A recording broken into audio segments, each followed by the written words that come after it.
Ah, vous regardez tranquillement une vidéo sur YouTube sur un ordinateur plus puissant que tout ce que l'humanité était capable de construire il y a quelques années. Ce progrès et toutes les belles machines que vous considérez comme acquises sont construits à partir de quelques matériaux rares et précieux portant des noms tels que terbium, néodyme ou tantal. L'extraction de ces matériaux rares pour construire vos appareils n'est pas jolie. L'industrie minière pollue l'air, l'eau et détruit des paysages entiers.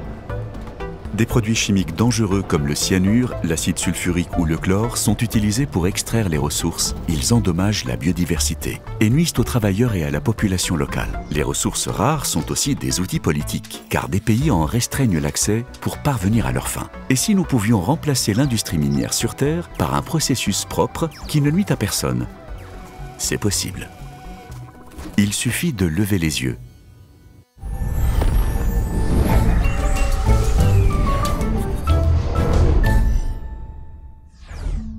Les astéroïdes sont composés de millions de billions de tonnes de roches, de métaux et de glace, vestiges du nuage qui a donné naissance aux planètes il y a 4,5 milliards d'années. Ils peuvent faire un petit mètre ou être des protoplanètes de la taille de pays entiers. La plupart sont concentrés dans la ceinture d'astéroïdes et la ceinture de Kuiper, tandis que des milliers d'autres voyagent entre les planètes.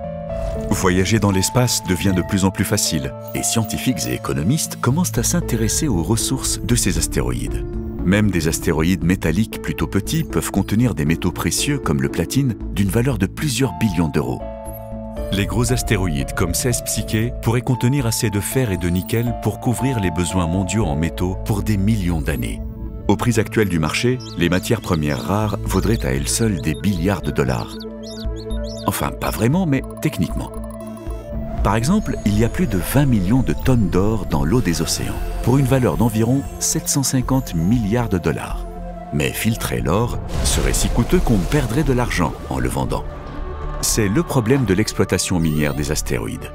Elle est trop chère pour remplacer l'exploitation sur Terre. Des milliards de dollars de ressources précieuses dans l'espace ne valent rien s'il faut dépenser des billions pour les obtenir. Pourquoi est-ce si difficile? Exploiter un astéroïde est en principe simple. Il faut choisir un astéroïde, le déplacer vers un endroit où il est facile à exploiter, puis le démanteler pour le transformer en produits utiles. Malheureusement, tout cela se heurte à des obstacles que l'homme n'a pas encore résolus. Aller dans l'espace coûte cher. Le carburant des fusées coûte des milliers de dollars par kilogramme, rien que pour atteindre une orbite terrestre basse. Aller plus loin coûte des milliers de plus. Pour que l'exploitation des astéroïdes soit rentable, il faut que les voyages dans l'espace soient moins chers. Une solution serait de passer des fusées classiques aux vaisseaux spatiaux électriques. Nous utilisons déjà des moteurs électriques pour des sondes lors de missions scientifiques. En principe, il suffit d'en construire de plus gros. Bien que ces moteurs ne soient pas assez puissants pour voler dans l'espace, ils requièrent peu de carburant pour aller très loin une fois dans l'espace. Cela signifie que nous n'avons pas besoin de dépenser beaucoup d'argent pour le carburant, seulement pour transporter le carburant dans l'espace. Cela ne résout pas tout le problème des coûts, mais facilite le lancement de notre première mission. Maintenant que nous avons un vaisseau spatial électrique, nous devons trouver le bon astéroïde et y aller. Nous avons déjà visité avec succès des astéroïdes avec des sondes spatiales et recueilli des échantillons. Une fois que les choses seront plus simples et moins coûteuses, nos premières cibles seront probablement des astéroïdes qui orbitent près de la Terre. Après quelques mois de voyage, notre vaisseau spatial arrive enfin sur notre astéroïde. De forme étrange, parsemé de petits cratères d'impact, il n'a pas beaucoup changé depuis des milliards d'années. La première chose à faire est de sécuriser l'astéroïde et de l'empêcher de tourner. Il y a plusieurs façons d'y parvenir, comme vaporiser la matière avec un laser ou arrêter la rotation avec des propulseurs. Une fois l'astéroïde stabilisé, il faut attendre. La mécanique orbitale est compliquée, mais si vous poussez dans la bonne direction au bon moment, il est possible de déplacer de très grandes choses avec très peu de force. Nous attendons donc le bon moment. Notre vaisseau allume ses propulseurs et pousse l'astéroïde sur une trajectoire qui l'amène près de notre Lune. Nous pouvons utiliser l'attraction gravitationnelle de la Lune pour placer l'astéroïde sur une orbite stable autour de la Terre afin d'économiser encore plus de carburant. Là encore, le voyage dure des mois. Mais tout le temps passé depuis le lancement de notre vaisseau n'a pas été perdu. Les premiers équipements d'exploitation et de minage ont été installés en orbite et se dirigent maintenant lentement vers l'astéroïde. Le processeur fonctionne très différemment dans l'espace. Des miroirs géants concentrent la lumière du soleil et chauffent la roche pour libérer les gaz. Des broyeurs réduisent les roches en gravier et en poussière, et des centrifugeuses séparent les éléments denses des éléments légers. Même si nous n'extrayons que 0,01% de la masse de l'astéroïde en métaux précieux, c'est toujours plusieurs fois plus que ce que l'on obtiendrait avec la même quantité de minerais au sol. Et maintenant, comment ramener nos métaux précieux en toute sécurité? Il y a plusieurs façons de procéder, par exemple en les chargeant dans des fusées réutilisables.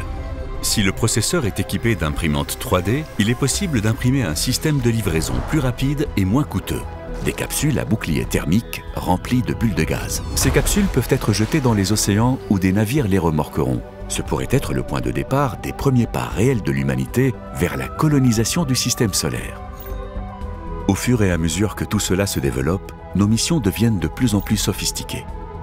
Les pièces et le carburant seraient directement produits sur les astéroïdes. La première opération minière facilite la seconde, et ainsi de suite. Si cette industrie se développe et que les matériaux précieux deviennent moins chers, l'exploitation minière sur Terre pourrait prendre fin. Même l'idée d'une exploitation minière toxique ici pourrait devenir quelque chose d'étrange et d'anachronique, comme d'avoir un feu de bois dans son salon. Les paysages ravagés guériront, tandis que les merveilles technologiques que nous connaissons deviendront moins chères et moins toxiques à fabriquer. Ce n'est pas de la science-fiction. Pas besoin de matériaux sophistiqués ou de nouveaux principes physiques. Nous pourrions commencer à construire cet avenir dès aujourd'hui. Tout ce dont nous avons besoin, c'est d'une impulsion. Si vous voulez continuer à explorer les merveilles infinies de l'univers, vous pouvez le faire avec l'un de nos produits sur le thème de l'espace et soutenir directement Kurzgesagt. Comme nos posters du ciel nocturne et notre édition éducative, de magnifiques posters scéniques ou quelque chose qui brille dans le noir. Nous mettons autant de soin et d'amour dans nos vidéos que dans ce que nous créons. Nos carnets de notes, les peluches, les pins, les sweats à capuche et les t-shirts. Tout cela vise à éveiller votre curiosité pour l'espace, la nature et la vie elle-même. C'est aussi le meilleur moyen de soutenir cette chaîne. Mais ne vous sentez pas obligé.